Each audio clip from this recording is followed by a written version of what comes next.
Friends, तो कैसे हैं आप सब। पिछली जो हमारी वीडियो थी उसके अंदर हमने कंप्लीट किया था कैश बुक, पासबुक और पैटी कैश बुक में क्या डिफरेंस होता है। तो अगर आपने वो वीडियो नहीं देखी है तो जो उसका लिंक है वो डिस्क्रिप्शन में है, आप लोग जाके चेक कर सकते हैं। आज हम कवर करेंगे rectification of errors. Rectification of errors refers to the process of identifying and correcting mistake made during the recording of financial transaction.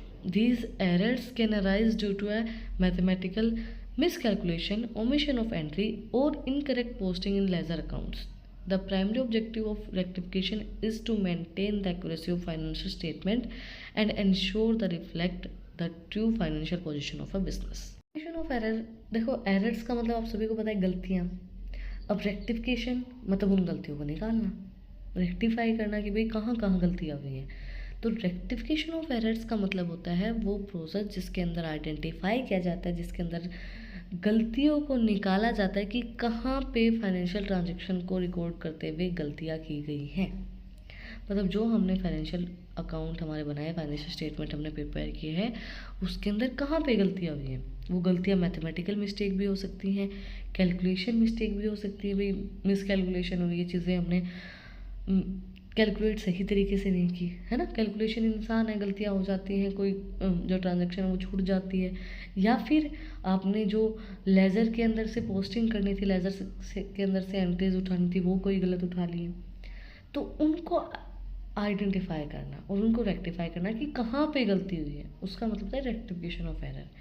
अब रेक्टिफिकेशन ऑफ एरर जो है वो हमें क्या बताती है कि एरर्स को रेक्टिफाई करके, जो भी गलतियाँ उनको हटा के, जो भी मिस्टेक्स हुई हैं उनको कम करके हमारी सही फाइनेंशियल पोजीशन को बताती है, सही फाइनेंशियल स्टेटमेंट को शो करती है कि भाई ये आपकी सही फाइनेंशियल स्टेटमेंट है, गलतियाँ निकाल देती है। Let's say classification of rectification of error. Errors in accounting are classified into two main categories. Errors that do not affect the trial balance. Errors ऐसी जो trial balance को affect नहीं करती हैं. These errors do not impact the trial balance, but they still require correction to ensure accurate financial record. ये trial balance को तो affect नहीं करती, बट वो उनको हमें रेक्टिफाई तो करना पड़ेगा, हमें करेक्ट तो करना पड़ेगा ताकि हमारे जो फाइनेंशियल रिकॉर्ड है वो सही रहे। Error of omission. When a transaction is completely omitted from the books, such failing to record an income or expenses. जब कोई ट्रांजेक्शन रह गई, omission मतलब वो हमने डाली ही नहीं, तो वो भी तो हमारी आनी चाहिए ना। हम फेल हो गए इनकम और एक्सपेंसेस पूरे करने के लिए, उसमें गलती तो नहीं आएगी, बट हमने डाली नहीं तो फिर गलती तो कैसे आ सकती, बट वो गलती है ना। एक्सपेंसेस इनकम हमारी पूरी शो नहीं कर पाई। Of commission. When a transaction is recorded incorrectly, such as entering the wrong amount or posting it is no the wrong account. जब कोई रिकॉर्डिंग ट्रांजेक्शन है वो हमने इनकरेक्ट लिख दी है, जैसे कि एंटरिंग अ रॉन्ग अमाउंट और पोस्टिंग, मतलब जैसे कि हमारे पास हमारी कई बार गलतियाँ हो जाती है, कई बार हमारा ध्यान कहीं इधर उधर किन्हीं भी बातों में हो सकता है, तो फिर हम कोई गलत एंट्री लिख देते हैं। कोई जैसे अमाउंट लिख रखी 25,000, हमने लिख दी 26,000, तो वो भी गलती आती है, वो रॉन्ग अमाउंट हमने वहाँ पे पोस्ट कर दी है। Error of principle. When a transaction is recorded against accounting principle such as classifying a capital expenses as a revenue expenses. अब हमने प्रिंसिपल्स के अंदर गलती कर दी, जो प्रिंसिपल हैं अकाउंट्स को प्रिपेयर करने के लिए, उसके अगेंस्ट हमने अकाउंट्स के अंदर कुछ रिकॉर्ड कर दिया कि हमने कैपिटल एक्सपेंसेस को as a revenue expenses show कर दिया, क्लासीफाई कर दिया, तो वो भी तो गलती है ना, प्रिंसिपल के अगेंस्ट हमने चीज़ें की हैं। Then compensating errors when two or more error offset each other and making the trial balance appear correct dispute underlying inaccuracy. जब दो से ज़्यादा एरर ऑफसेट कर देते एक दूसरे को, मतलब कि हमने दो गलतियाँ कर दी, वो एक दूसरे को कवर कर रही हैं। ऑफसेट का मतलब कि कवर कर देना, उन गलतियों को कवर करके आप सही ट्रायल बैलेंस को शो कर रहे हो कि भाई हमारी ट्रायल बैलेंस मैच हो गई है, बट है तो इनएक्यूरेसी ना उसके अंदर, तो वो इनएक्यूरेसी को शो करती है। The errors that affect the trial balance, वो एरर जो अफेक्ट करती है ट्रायल बैलेंस को। These errors directly impact the trial balance and need immediate rectification. Common example includes, ये एरर ऐसी होती है जो डायरेक्टली इम्पैक्ट करती है ट्रायल बैलेंस को और इनकी रेक्टिफिकेशन ज़रूरी होती है। देन फर्स्ट है हमारा wrong posting. Recording a transaction in the incorrect ledger account and leading to imbalance in financial record. अब लेज़र से हमने कोई गलत एंट्री उठा ली है है ना, इनकरेक्ट अकाउंट हमने उठा लिया है तो वो हमारी ट्रायल बैलेंस को अफेक्ट करेगा, वो हमारे ट्रायल बैलेंस को मैच नहीं होने देगा, इम्बैलेंस फाइनेंशियल रिकॉर्ड हमें शो होगा। अकाउंट्स ही अलग उठा लिया है। Omission of transactions, completely missing transaction from the financial record which result in an incorrect representation of financial data. Completely कोई ट्रांजेक्शन मिसिंग है फाइनेंशियल रिकॉर्ड से तो वो हमें इनकरेक्ट फाइनेंशियल डाटा को रिप्रेजेंट करेगा। Incorrect balance, errors in carrying forward balance from one period to another causing discrepancy in financial statements. अब कोई एरर है जो हमने कैरी फॉरवर्ड कर लिया है बैलेंस करने के लिए चीज़ों को एक पीरियड से दूसरे पीरियड तक, मतलब कि पहले भी एरर चलती आ रही थी, हमने आगे भी एरर कर दी, उसके बाद वही चीज़ें हमने कंटिन्यू कर ली, उनको ही हम रेक्टिफाई करते रहे, तो वो भी एरर्स होती हैं, वो भी हमें गलत स्टेटमेंट को शो करती हैं। Talk about methods of rectification of errors. Below have mentioned the methods of rectification of errors. Rectification before the preparation of financial statement. If errors are identified before the preparation of financial statement, they can be corrected as simply adjusting the ledger accounts. The corrections are made through journal entries without requiring adjusting in the final accounts. Rectification of errors methods में सबसे पहला method हमारा rectifying before the preparation of financial statement. Financial statement को prepare करने से पहले ही हम errors को रेक्टिफाई कर लें। इसका मतलब जब हम जर्नल के अंदर एंट्री कर रहे हैं, जर्नल में सबसे पहले एंट्री की जाती है, फर्स्ट एंट्री हमारी जर्नल में होती है, तो जब हम वहीं पे एडजस्टमेंट कर ले चीज़ों को, वहीं पे एरर्स को रेक्टिफाई कर ले, या फिर जब हम चीज़ों को लेज़र में पोस्ट कर रहे हैं, जर्नल से हमारी जो एंट्रीज होती है वो लेज़र में पोस्ट की जाती है, उस टाइम पे हम एडजस्टमेंट कर ले, उस टाइम पे हम करेक्ट कर लें, उस टाइम पे हम जो हमारे अकाउंट्स प्रिपेयर कर रहे हैं उनको करेक्ट कर ले, सिंप्लीफाई कर ले, एडजस्टमेंट कर लें, उसके बाद हम फाइनल अकाउंट को प्रिपेयर करेंगे। तो पहले ही रेक्टिफिकेशन हो गया एरर्स का, पहले ही एरर्स नहीं आएंगे हमारे अकाउंट के अंदर।